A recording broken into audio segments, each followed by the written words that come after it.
Welcome back to the Seaboard Central in part 3 of how to draw a track plan. This is going to be the final part in the series. We're going to wrap this track plan up. All right, since our last video, I did add a few details to the existing track plan. This is phase 1 that exists now. Here's National Cement.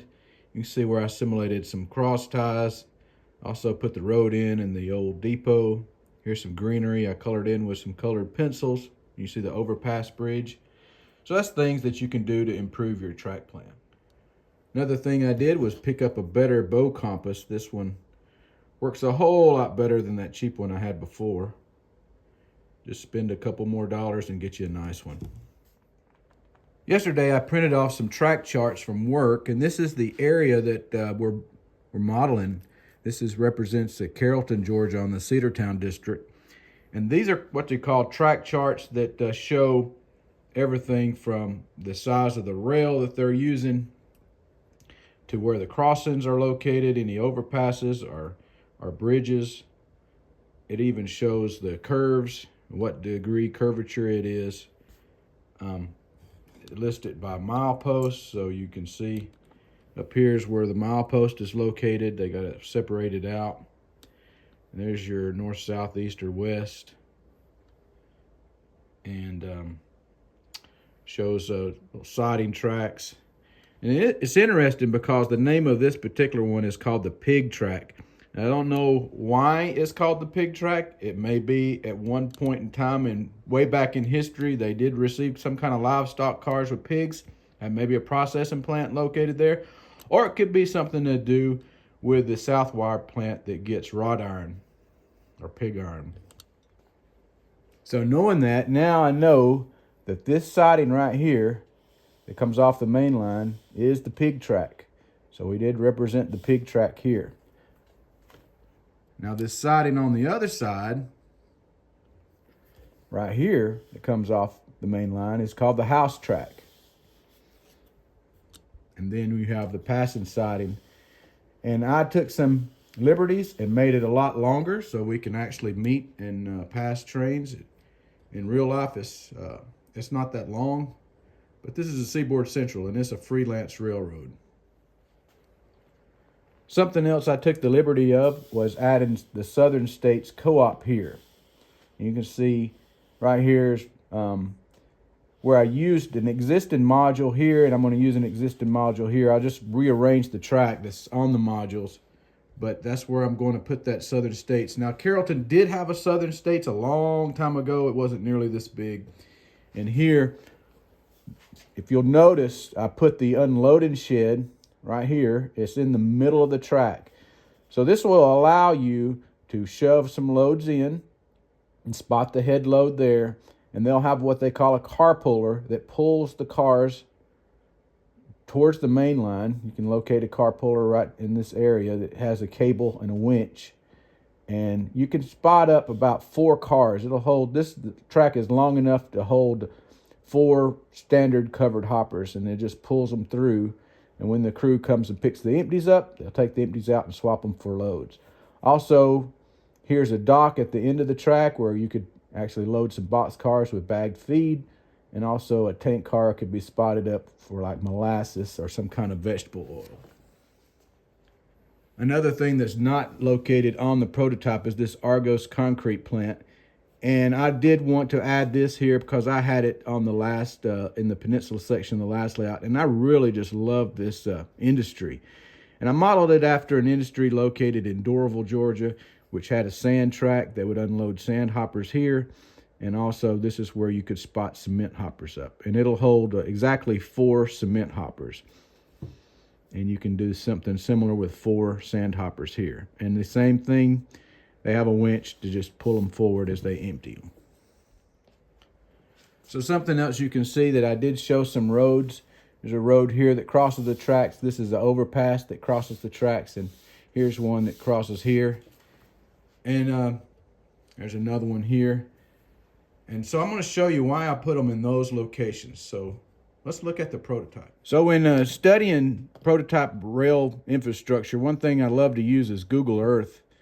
So I'll go to Google Earth, and I'm just going to, here I'm modeling Carrollton, Georgia. So we'll look at Carrollton and we can zoom in and find out where those tracks are located.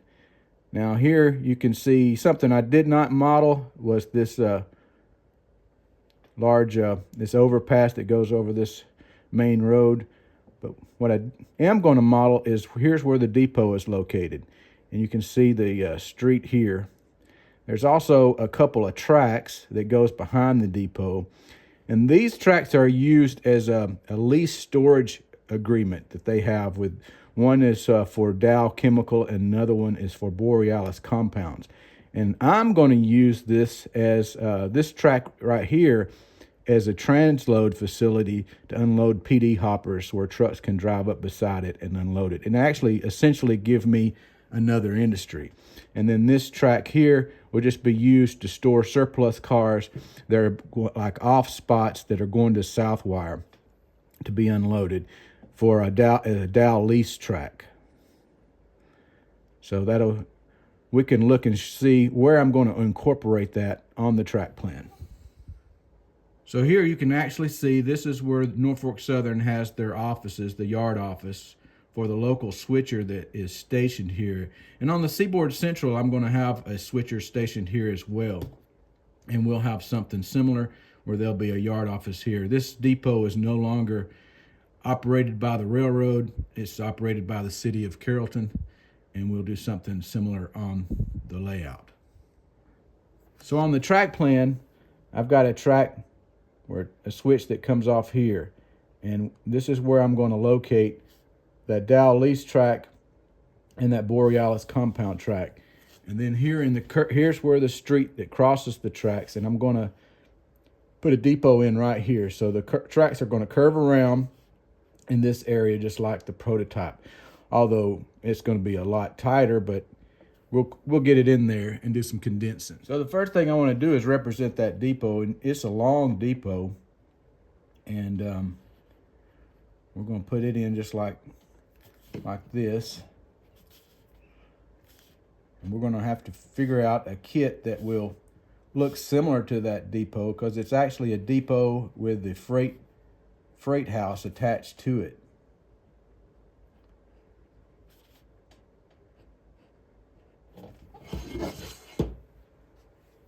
The next thing I'm going to do is simulate those tracks. So I'm going to have one track going in here and another that's going to curve around here. And what we'll do is we'll figure out what radius we want to use to go in this area. So I'm going to opt for a 30-inch radius curve for this inside. Make it easier to couple up to any cars that are in the track. So I'm going to just draw this one in. And then I can connect it into this track here.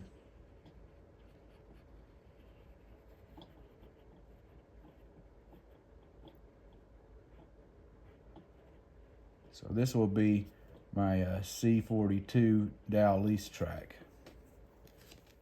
All right, for the transload track, the Borealis Compounds transload, I'm going to opt for a 36-inch radius curve. I'm going to come around here just like that. And now I can connect it to my existing track. Like so.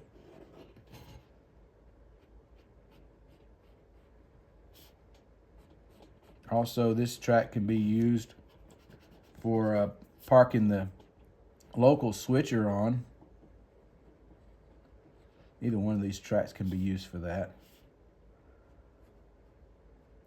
So now we have C43, which is essentially another industry. Now looking at the prototype, you can see here's where the microwave tower is for communications. So I can definitely include that, maybe a couple of these structures that's on there. So right here is where I've got that microwave tower and little support structures. Also, you'll notice there's a lot of trees around this area, so I can also incorporate some trees. So I'll just simulate these trees in this area here.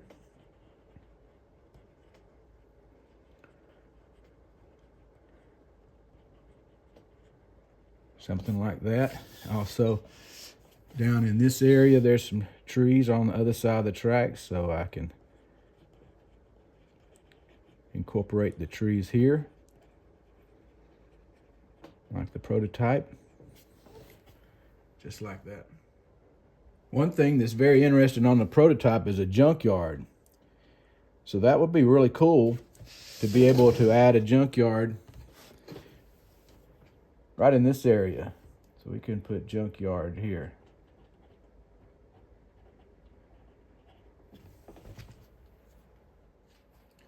All right, so I've added a little access road, some more tree lines, and here's where the junkyard is, and then some more trees that'll separate where the Southern States is.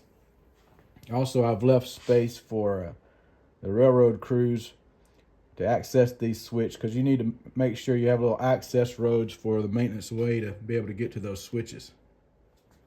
Here, I thought I'd show you, this is what the real SLM recycling looks like. It's just a siding, you see it off the main line, and nothing really extravagant, just a gravel parking area. You can see where it's weathered a little bit here, where they got piles and where they load the rail cars out.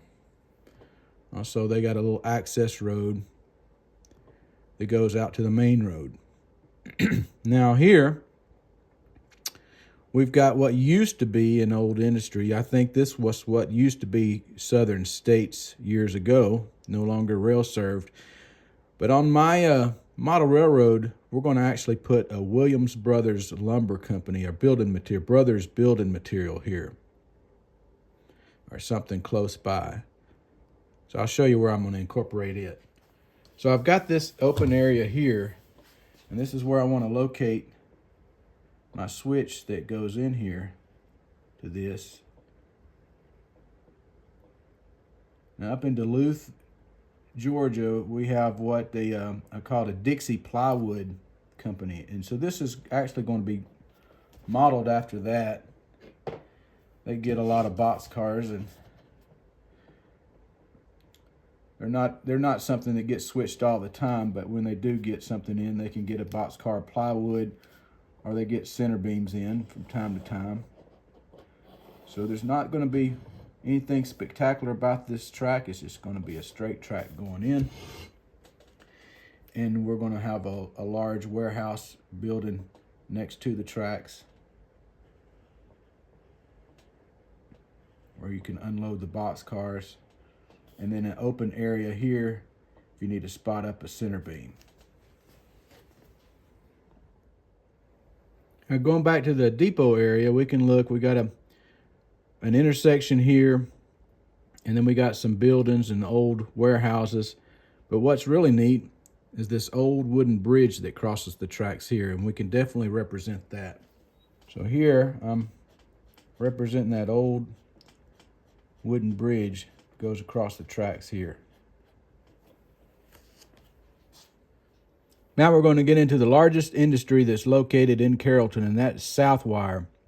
And you probably have seen their product if you've shopped at Home Depot and bought any kind of wiring for your layout. It is probably made here. They make all kind of gauges of wire. So they have large warehouse buildings.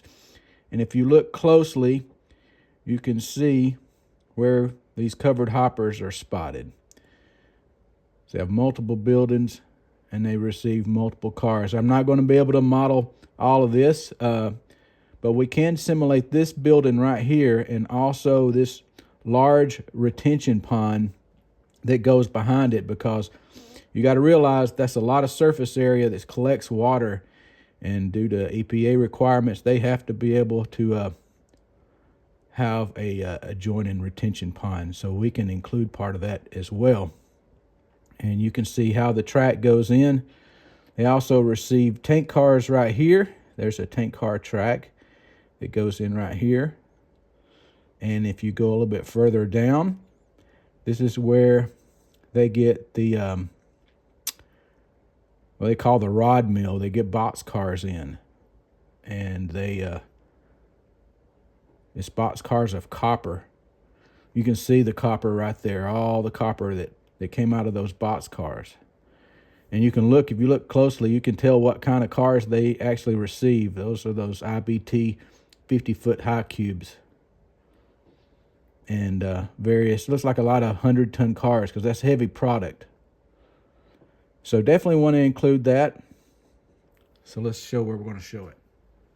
So where we're going to locate this Southwire place is right here. I'm going to come off main line, and my goal is I want to be able to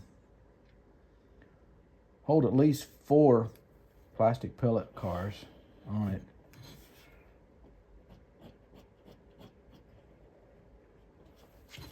So I'm going to angle it off the main line. That'll give me some more space. And that's going to end up putting that building at an angle. It's a large building. And we'll put next to the tracks. All right, I managed to make this track from the clearance point, somewhere around here, to the end of the track about 48 inches long, which is more than enough room to put actually 5 regular plastic pellet covered hoppers. Now on the prototype, you can see they have a employee parking lot. They also have a place to load trucks out at. There's some silos at the end of the building. Definitely want to include that. So we have a place to put a parking lot and maybe an office building for them. And also, I'll show you how I'm going to put this retention pond in. So in this area right behind this building is where I'm going to put this retention pond.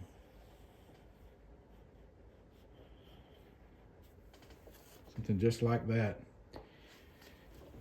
And also, here's the road that's coming in, and I'm going to be able to have the truck loading area here. Here's an office building, and then I can put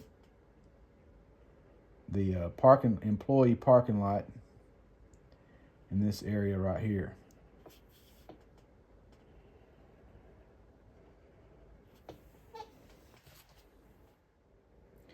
We're going to wrap this video up. I just want to show you a couple more things I'd like to add. There's that tank car track where they get the tank cars, and you can see some silos here.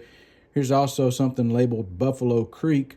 You can see where it goes underneath, and it connects to that retention pond here. You can see they got a kind of dam there. There's a dam where it goes off into that Buffalo Creek. You also see some other areas of the building. A lot of things that we can add to bring the layout to life. Also, for the rod mill, which is a whole nother complex in itself, this is how I'm going to address it. So here you can see where I've added the dam. Here's Buffalo Creek. It's going underneath the tracks.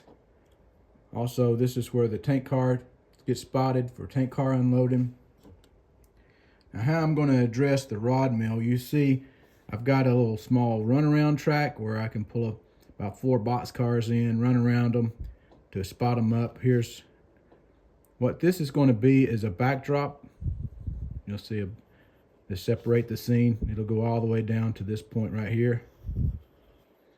Your backdrop, and you have the track go in. It'll go inside a building where you can spot a couple of box cars. So that's how I'm going to address that. I've filled in the rest of the area. There's going to be like an old textile mill be represented in this area. You'll see some row houses, some old like company houses, that type of thing. Some old businesses here and here that'll populate this area. I got some more I need to add in here. And basically, that's going to be it for drawing in the track plan for the Carrollton Phase 2 area of the Seaboard Central. I hope you've enjoyed this series on how to draw your very own backdrop. If you did, be sure to give it a like. Since the channel has hit 10,000 subscribers, next week we're going to have a 10,000 subscriber giveaway, so be sure to tune back in for that. Until next time, I'm Tim Garland. Thanks for watching the Seaboard Central, and happy model railroading, everyone.